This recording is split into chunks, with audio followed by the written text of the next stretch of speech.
Well, Shohei Ohtani has not gotten it done with the bat or his legs now, as he's now managed to get himself at least slightly injured trying to steal and getting thrown out by Slightly, Austin we Wells. hope it's slightly. Well, Dave Roberts has said he is going to be back and playing for sure in Game 3. He feels great. Because Dave Roberts said, I can't fathom us playing without Shohei Ohtani. Actually. If I don't have Shohei Ohtani, I'm in big trouble. I didn't even want to think about it, I think he said last night.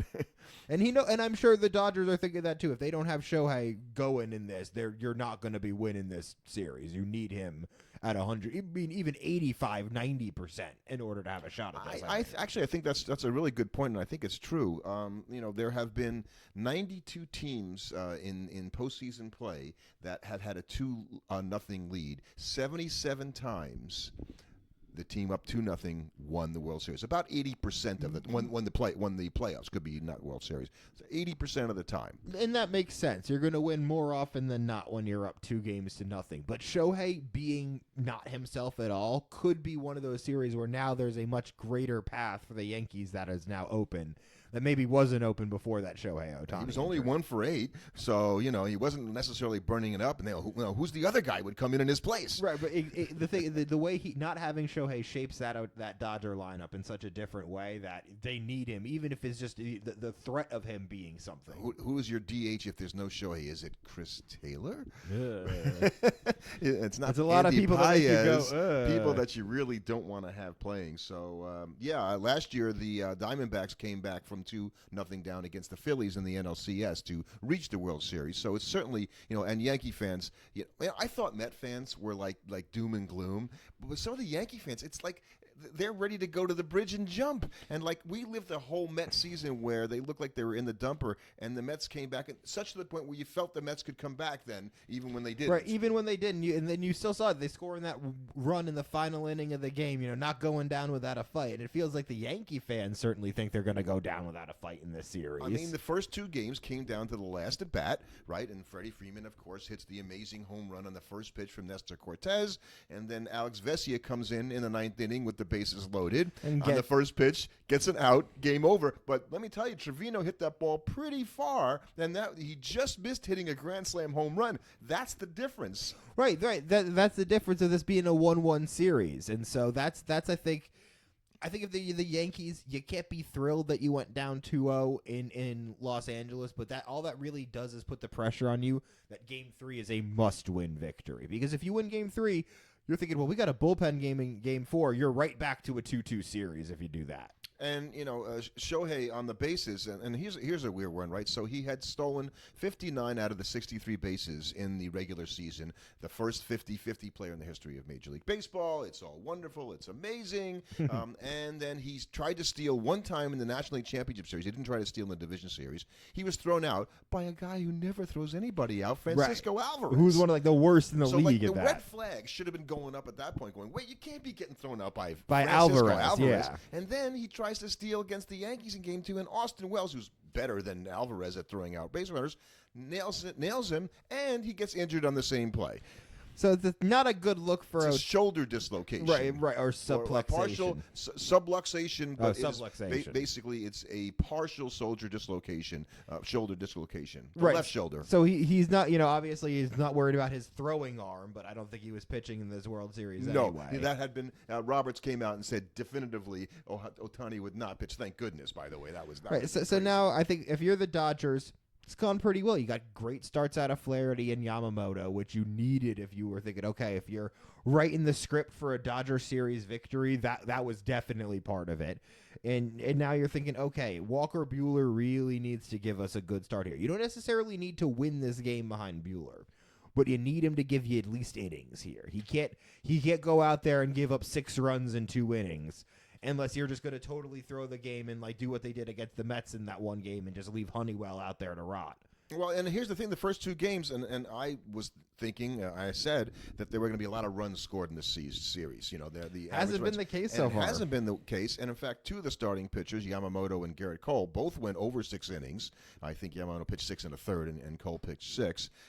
Even Flaherty pitched 5+ innings. And he was effective. Right? So Rodon, obviously he didn't really get shelled. He gave up the home run to Teoscar and the home run to Tommy Edman, by the way. He throws a pitch, it cuts inside, and Edman swings, and you can see he's on the mound. Rodon I'm looking at it going, is that going out? It's like he did not expect that the guy could kind of hook it into the seats just down the left field like line. he was able to. Like, oh, wow. And then, obviously, Teoscar's was a blast to the outside. And that was basically the game, as it turned out. You know? Right. And I think if you're the Yankees, I mean, yeah, you would have liked a little bit more out of Carlos Rendon, but you're looking at your lineup and saying somebody has to help Juan Soto here. Yeah, somebody probably. Well, and Stanton, has been not as bad as Judge at this point. And Judge, he struck out 3 times in both games against the Dodgers. And you could feel him trying so hard to do something, anything in all of these games. Yeah, and he's pulling off the ball. And, look, I'm not going to try to give a hitting, No. but you could really see it last night, and you can. They talked about it a lot.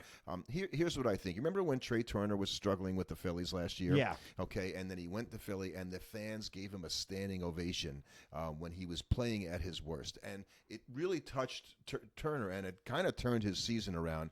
I expect the Yankees are going to go crazy. Right. You've only gotten this far tomorrow. because of Aaron Judge. Show him the love. It doesn't matter what he does in this series. You would not be in this series if it wasn't for him. So just let him know that, and I am very confident that a guy like him is going to show up at some point in this series. Yeah, I would have a hard time thinking that he isn't going to make some noise in New York. And look, like we said, teams can come back from 2-0. The Yankees have done it. They've done it not only against the Dodgers, they've done it against the Braves. So they did it against the Dodgers in 1978, I believe, came from a 2-0 deficit. And they did it in 96 against the Braves. And the Dodgers did it to the Yankees in 1981 to win the World Series. So it's definitely something. So there's a history between these two teams of doing this. Right, exactly. This is something that is in the cards as something, and it's going to take a big start from some Yankee pitcher we're probably not expecting. Does Clark Schmidt give them a good set of innings? Do they get something out of Luis Heel or Marcus Stroman in Game 4 that you don't expect? Yeah, I expect it to be Heel, and I was going to ask you, the Yankees, Stroman hasn't even pitched in the playoffs yet, but he was on the roster. Like, why is he on the roster if they're not going to use the guy? Now, situationally, I don't know where you use him. Maybe there is a game where what happens if Schmidt goes out and he gets bombed in Game 3? Then you bring in for innings. And you're just like, okay, you know what? If Schmidt gets bombed in Game 3, you're down 3-0. You're in big trouble. So, yeah. Right. That's the danger. That's what people are it's not a game until a home team loses. It's not a series until a home team loses a game. But when you lose the first 2 games in LA, it puts so much pressure on you to absolutely have to win Game 3 because you can't go down 3-0. And the hackneyed expression is one at a time, and that's really the case here. And they've got Buehler against Clark Schmidt, whose dad, by the way, here's a good one for you. Mm-hmm. Clark Schmidt's dad is the pilot for the Yankee charter flights. He's a former U.S. Marine pilot, and he flies them around. He flies them around, and so he's flying. So dad's in the front of the plane. And I guess Boone was talking about how he got to take me to the simulator. Did his dad and Mr. Schmidt, as he calls him, his kid is playing for Mr. Schmidt. Told me I did a really good job landing the plane or something like that in the simulator. So anyway, I think that's just an interesting sidebar. But I like Schmidt. I think Buehler could blow up as much as he could pitch a good game. Oh, yeah. And let's say you win Game 3 if you're the Yankees. You're right back in Game 4 is a bullpen game for the Dodgers. Right, exactly. And so we're going to talk about the bullpens in a moment because they've been good so far. So the Yankees could be right back in it. And then you got Game 5 and you're back to Garrett Cole. And that's what the Yankees have to be thinking. They have to be thinking, okay, we got to find some guy in that Dodger bullpen in Game 3 and 4 that we can exploit and get some runs off of. And how you're going to do that, you're going to need Gleyber Torres to start playing better. Yeah, he was one of my keys. Right, and when Tommy, Edmonds been good, Torres is not. Exactly. Or as good. And that's the big difference in this series. The guys up and down the roster where they've needed to outperform people. Yes, Soto's been great. But Hernandez has been kind of, when you look at them as being equals sort of in the outfield. Or if you offset Soto and Betts close to that, right. Ohtani hasn't done anything, but neither has Judge. But the other guys have done the same. Teoscar's done it. And there hasn't been that other guy, and Stanton's not doing that for the Yankees, at least in the first 2 games. So it just he hit the home run. Right. And that was quite a shot, by the way, in Game 1. Crushed. That was crazy. And he and Jason Stark wrote about this on Sunday in The Athletic. So Stanton has hit 6 postseason home runs, all of them in the 6th inning or later. So that's kind of a Mr. Clutchy kind of thing. It's there. impressive. It's just also weird because it's just like what is hitting them all in the does that? It's like it feels like a fake stat almost, even though it's not. So The managers, and one of the things I think is interesting is that after the games are over, they have the guys. They have Ortiz and A-Rod and Jeter, who still looks like he wants to be anywhere else but out there, and Kevin Burkhardt. And so they bring guys down. So after Freddie hit his walk-off grand slam in Game 1, he's sitting at the table with these guys like 5 or 10 minutes after. And of course, I've been watching baseball a long time in coverage.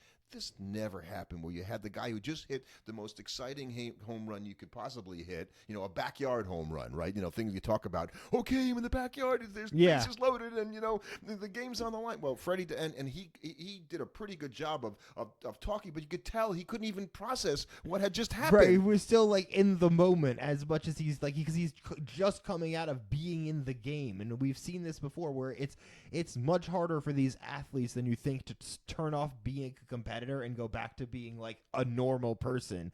We're not even necessarily a normal person, a person that could get on TV and have an interview. I will say it again, I don't like in-game interviews. And so, Tommy Edman hits a home run. So, Tommy, the ball came in. What'd you do? Well, I hit it and it went really far over the fence and it was a home run and ran around the bases. And that was great, yeah. But there's no time to process it in the moment. So, but I do like this post-game stuff where they actually talk to the guys. So they brought in Dave Roberts after Game 1, and he's like, whew, these are the things you dream about managing. And I, as much as I'm managing the game, he didn't say he was a spectator, but you just love to watch it and be there and try to enjoy the moment because you're like, I don't know what's going to happen, basically. Right, and it's much different when you're the manager because you do have you're in it, but you're a level removed in a way that the players aren't.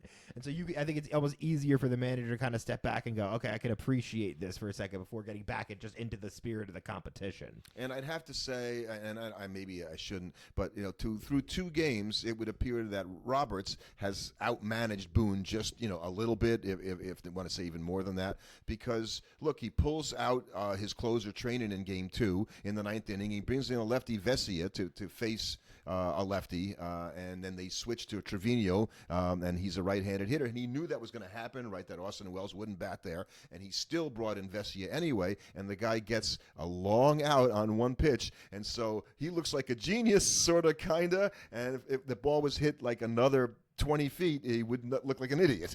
And exactly. Managers, the same way, when you look at a guy like Ohtani and stealing the bases, where we're going to say it's a terrible decision because he got thrown out and then he ended up getting hurt. It's the same thing with Robert's bullpen moves. Because we worked out their genius bullpen moves.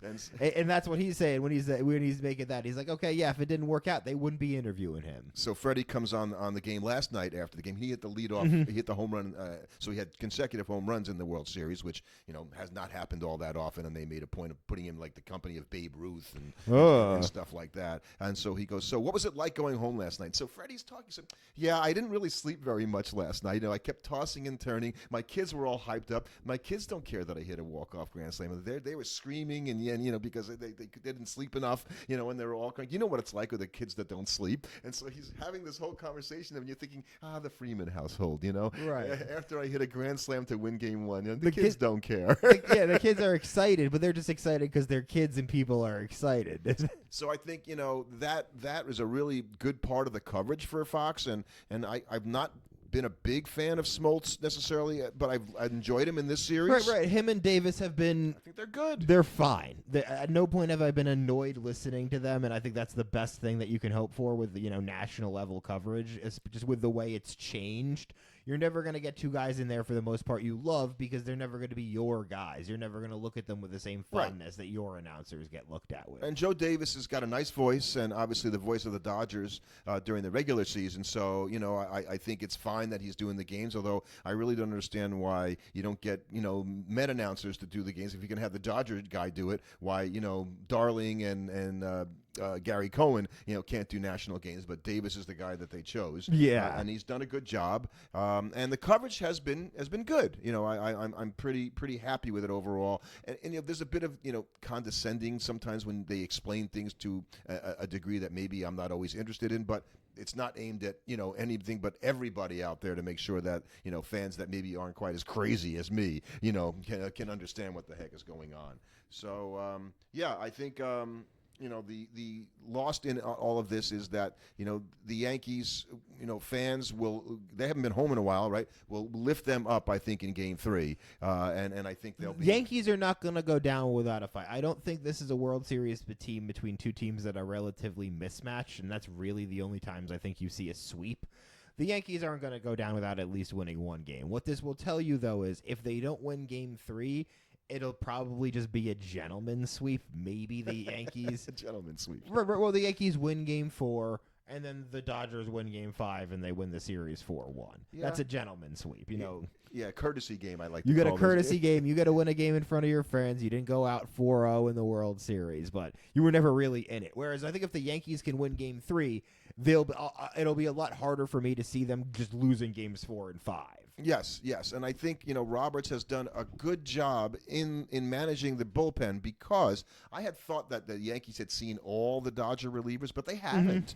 They've seen Banda twice, and Gratterall pitched last night. Vessia's pitched 2 times. Trainin, who's got to be, his arm is ready to fall off because I think he threw 60 plus pitches over the 2 games that he pitched. So I assume he'll be okay to pitch on Monday, but I think he could be a tired puppy out there.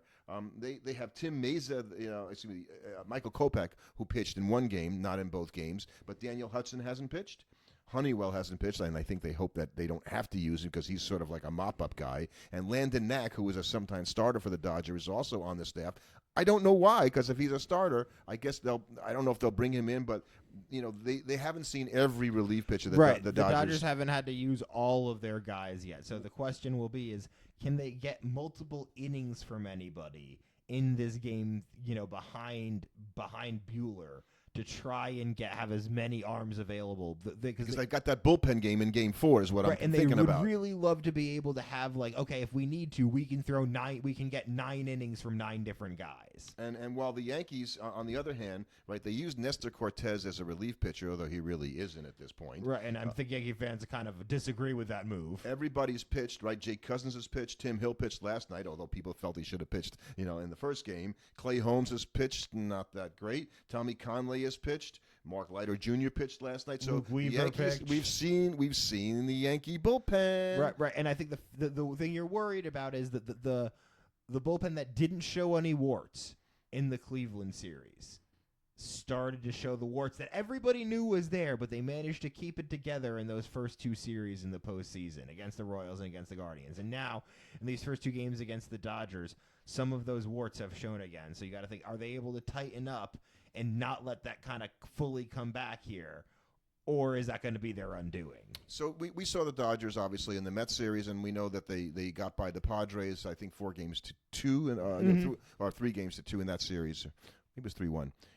And so do we think as Met fans that the Dodgers are really a much better team overall because they beat the Mets, and the Yankees are struggling with them? Maybe the Dodgers are just better? They're just a better team, and I think they're just playing better right now. I think so far they've gotten the big hits they've needed to in this series, and their bullpen is outperforming the Yankee bullpen. And let's face it, they got 6+ innings from Yamamoto, who was brilliant, except for the home run. And all of the little places they've needed to edge out the Yankees, that's what I think they've edged them out. And so the starting pitching has been better. The bullpen's been better. They've gotten the timely hits.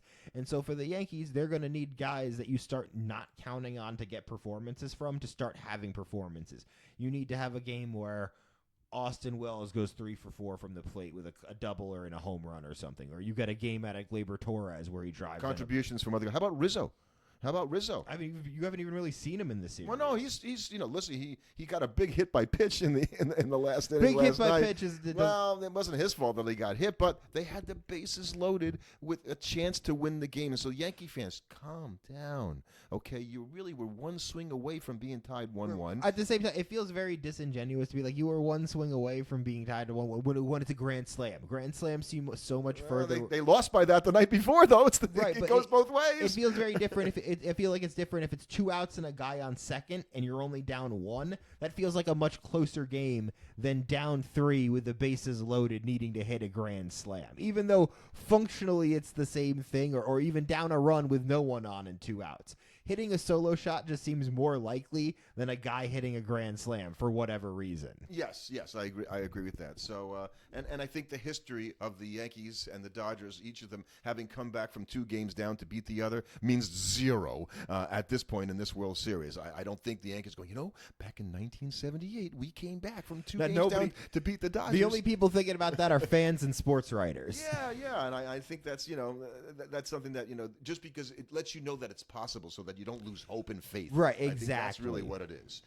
So yeah, I think the Yankees are not in as bad shape, I guess, is what I'm trying to say, as maybe a lot of their fans think. And I would not be surprised to see them win 2 games in a row, and that third game then with becomes with real interesting. Cole going against Jack Flaherty becomes really something. And obviously the Yankees say we sure hope so that's the case. So I wanted to talk about something else that came up during the World Series when they talked about Stanton, and they said that he's got he's got 17 career postseason home runs.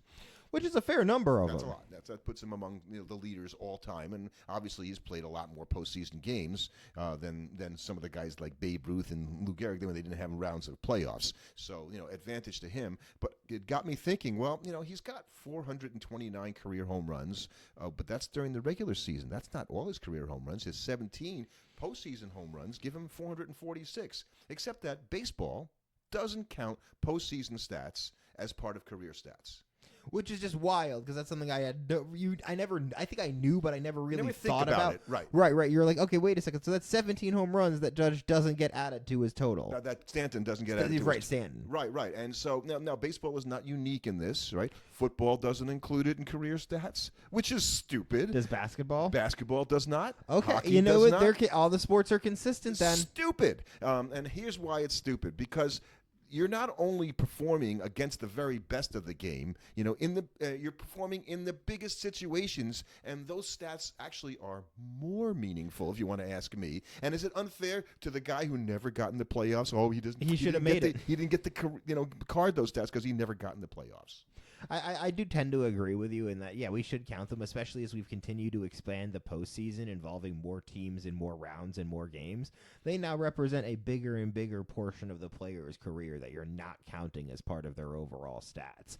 And considering guys are 100% inducted into the Hall of Fame and considered in part because of their postseason performance. Absolutely. It's weird to me that you wouldn't look at the statistics from that time and as numbers. counting. Right, and numbers too. Right, so we're so numbers. Baseball is the stattiest, and I've got an article coming out about this because I kind of went down a rabbit hole and went deep. So you are always interested in stats. So Babe Ruth had 714 career home runs.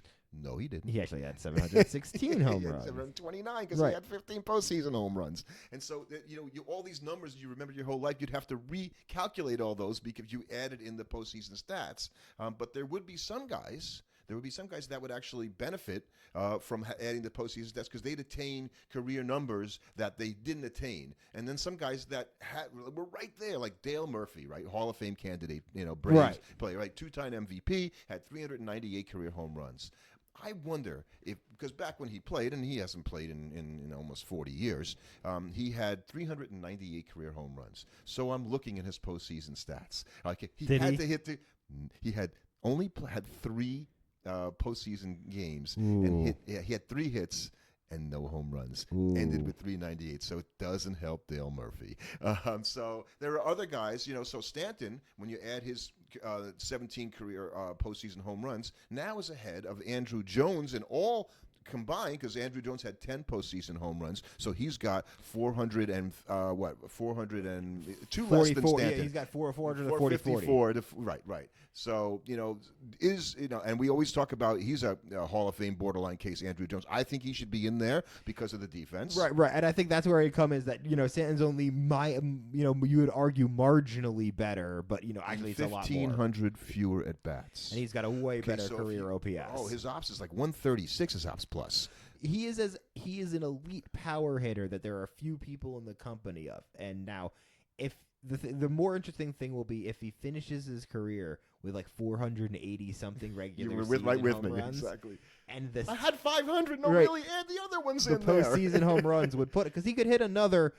60 to 70 in his regular season career. I think he'll get to 500 without Right, but the if he's postseason just home short runs. of it, and with the postseason he'd be over it, you'd have to look at it and go, wait a second, we're dropping a bunch of home runs from a guy that would give him a career mark we pretty traditionally associate with getting you into the Hall of now Fame. if you're not a steroid-associated guy and you have 500 home runs, I think that would get you in the Hall of Fame. Because guys don't hit 500 home runs. It's just now. I think some it'll happen again. I think that's one of the things that will happen. But again. that's great guys hit 500 home runs. Exactly. Hall of Famers hit 500 home runs. So if Giancarlo Stanton does that, kind of means he's a Hall of Famer. And they play a lot of postseason games, which is really, important to remember that, in this day and age, like you got all these Yankees, and since we're talking about Yankees Dodgers, right, I went back and looked at Andy Pettitte. Well, he's 19-8. This is a guy who's not in the Hall of Fame, and he had slight, touch with steroids or PEDs, I guess we should call it.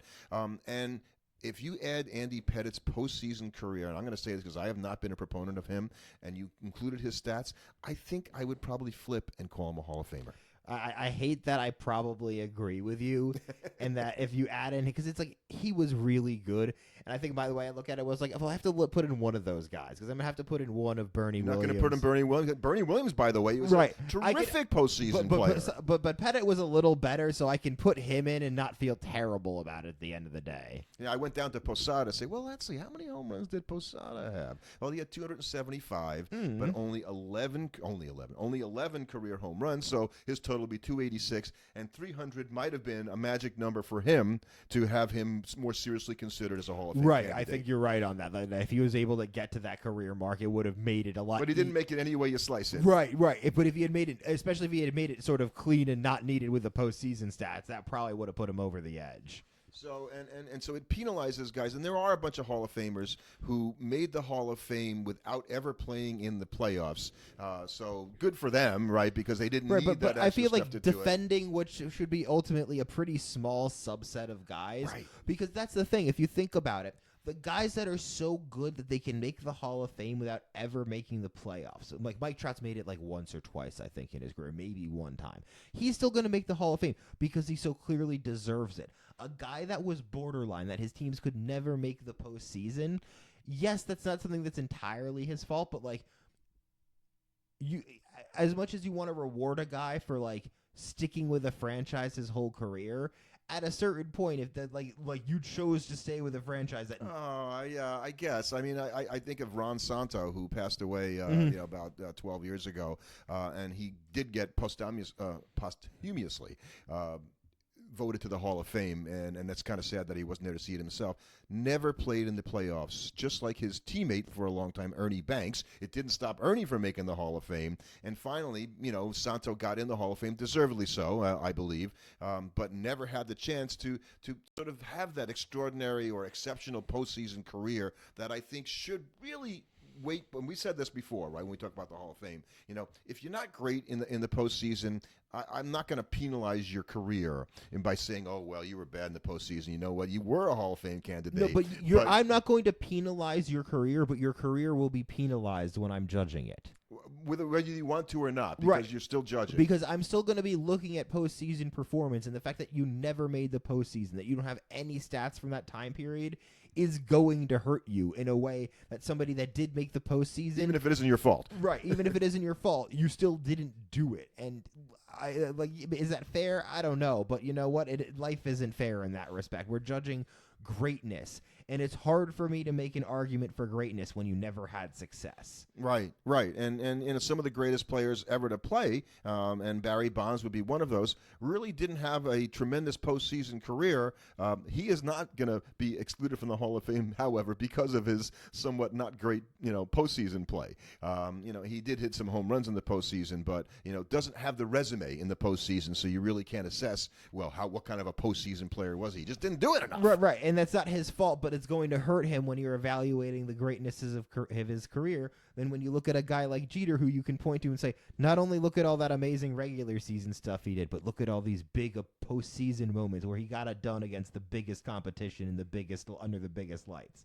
It's always going to help you. You can't unsee that kind of stuff. Right. It's the same issue with voting for the postseason for the season awards 2 weeks into the postseason. Am I really supposed to unsee what I've just watched for the last 2 weeks? If I have two guys in a dead Cy Young heat and they pitch against each other, and one guy has an amazing start and the other guy has a stinker, I didn't see it. Am I really supposed to not pretend that's going to influence my voting decision on some level? Right. So I think it's just interesting that that they haven't done this traditionally. I don't really see a reason why postseason stats aren't included for baseball players. I understand why records shouldn't be included that way, right? Because teams play 162 games, and let's just rate everybody, and we'll rate the playoffs as we rate the players. When it comes to the individual players, they're doing it against the best, and if they're successful at it should count for more. Exactly. It should count for more. So I think we've got hopefully another week of baseball, and our next podcast would be a World Series wrap-up, and we've got some great guests coming on this fall, including Dan Evans, who was the general manager of the Los Angeles Dodgers back around 2000 and has served in many roles in Major League Baseball, and we're going to have Sean Lamon, who's just donated his database to Sabre, which is an amazingly complex and interesting database of that's very useful, that's free, that he put up there, and he donated, and we really are impressed with him and like him a lot, and look forward to talking to him as well. So look, I still pick the Yankees. I'm still hoping they're going to come back, although I'm not a Yankee fan. I just want my prediction to be right.